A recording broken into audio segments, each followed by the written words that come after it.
Hello everyone, welcome to the Anime Zillia, and today we'll be talking about episode 7 of the Astra Lost in Space anime series, entitled Past.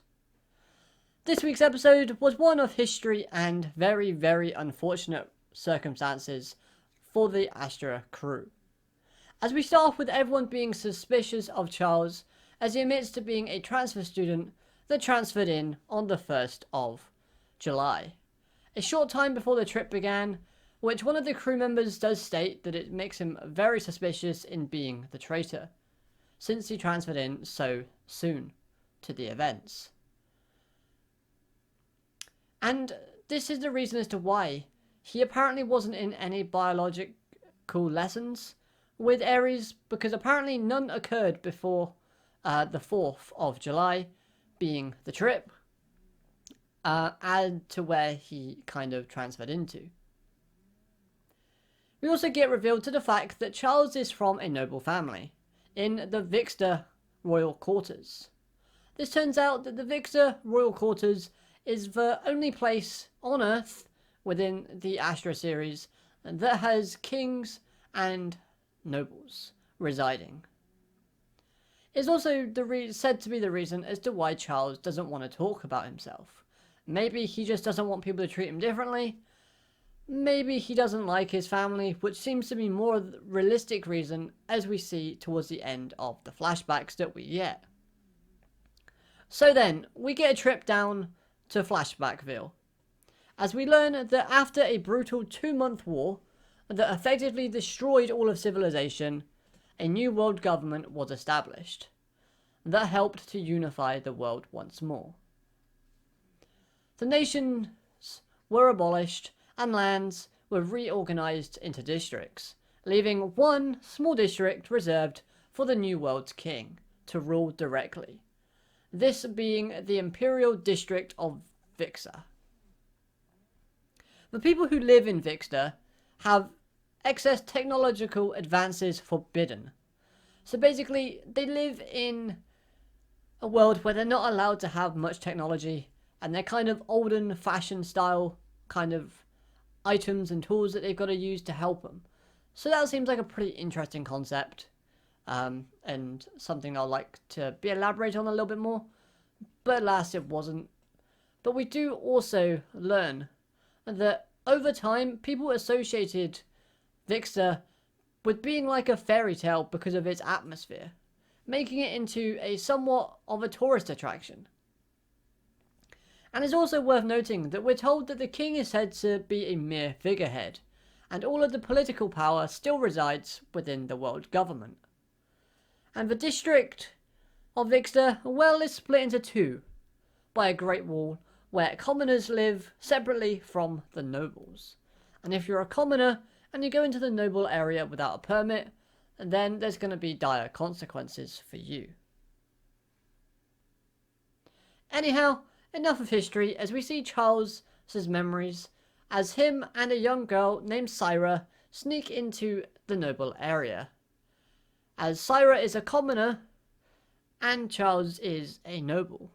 So this really wouldn't be correct, because obviously Seira doesn't have a permit to go into the noble area. They're just sneaking in. However, this is a big risk, and in the end it ends up being a very painful one for Charles, as his friend was found out to be a commoner and ended up falling off a cliff or a wall, and as a result was put into a deep sleep. It wasn't stated to be a coma, but we can pretty much gather that it was. Honestly, I found this flashback to be somewhat pretty cool, pretty decent, as the grainy effects using in this sort of visuals for this scene worked really nicely, as it's an old-fashioned royal setting that we're currently looking at, and I don't know, I found it went really nicely. And the history was a great addition to this part of the episode. I like the fact that this is also where we learn why Charles has studied biology, because he wishes to teach Seira everything he knows once she wakes up. And obviously it's revealed to us as well that Seira moves away still obviously being asleep, which doesn't make any sense whatsoever. But anyhow, this also leads to another thing. With all the visuals and the effects, it makes it seem way too old and kind of unrealistic. So when you tie in the fact that, yes, her parents moved a somewhat unconscious body to a different state or area or district while she was still sleeping, and everything with her and their belongings, it makes it seem a little bit far-fetched and unrealistic. But the small flash of comedy from an oversensitive crew after the story was told was a great addition as well.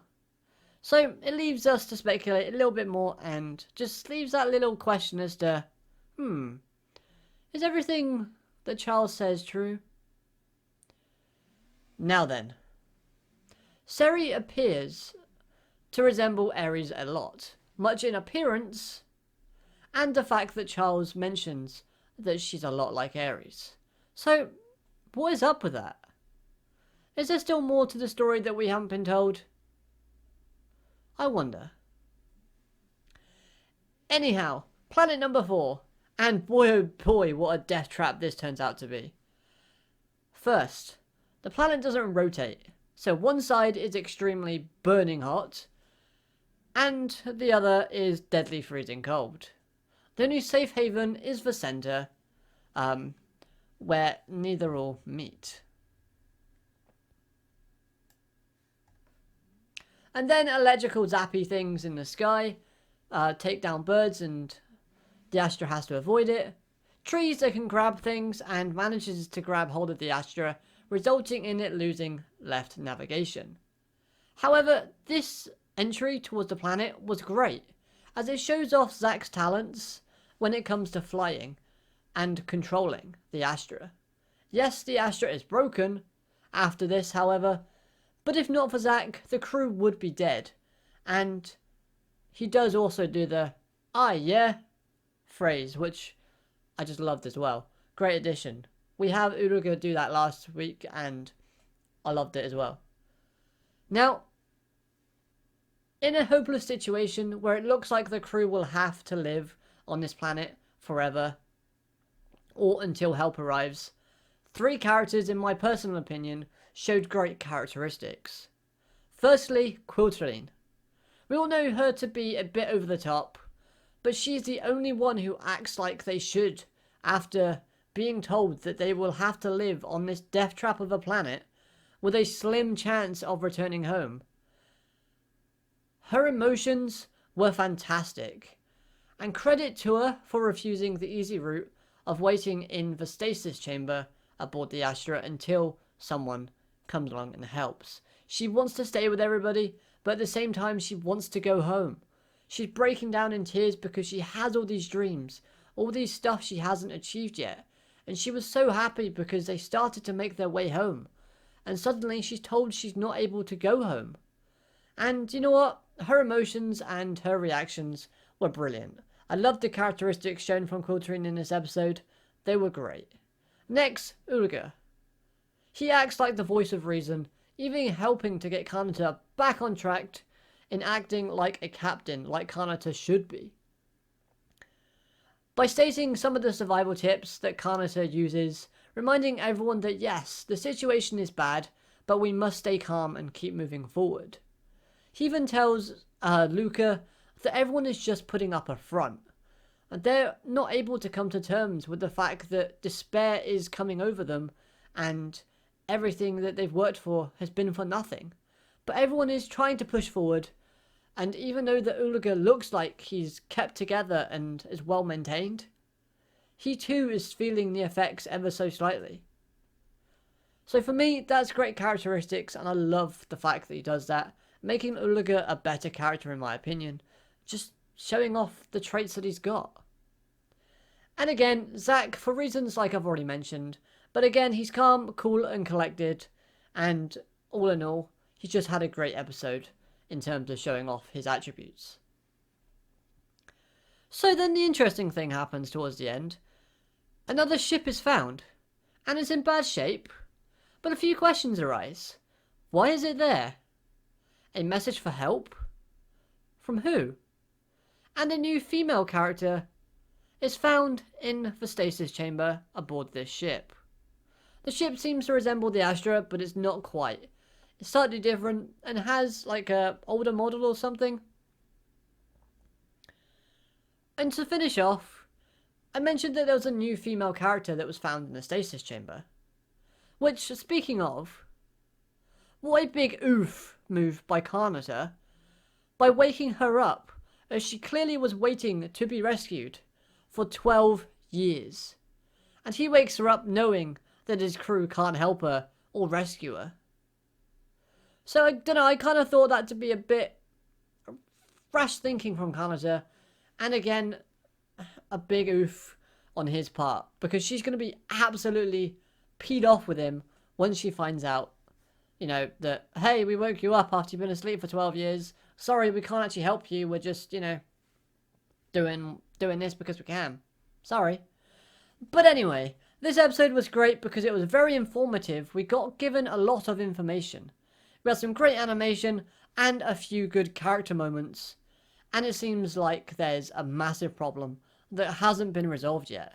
And I can't wait to see how they resolve it within the anime series. I'm very much looking forward to future episodes. And just being over the halfway point in the series, I don't know. Part of me thinks that they're rushing it slightly. But then again, quickly looking at it,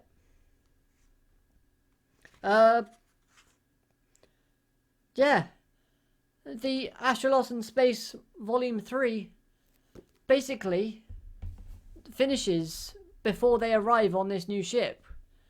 So they technically haven't been rushing. But at the same time, having the amount of episodes they got left, there's a lot to cover, and I can't wait to dive into it. All in all, guys, this episode is well worth watching. Make sure you go watch it if you haven't.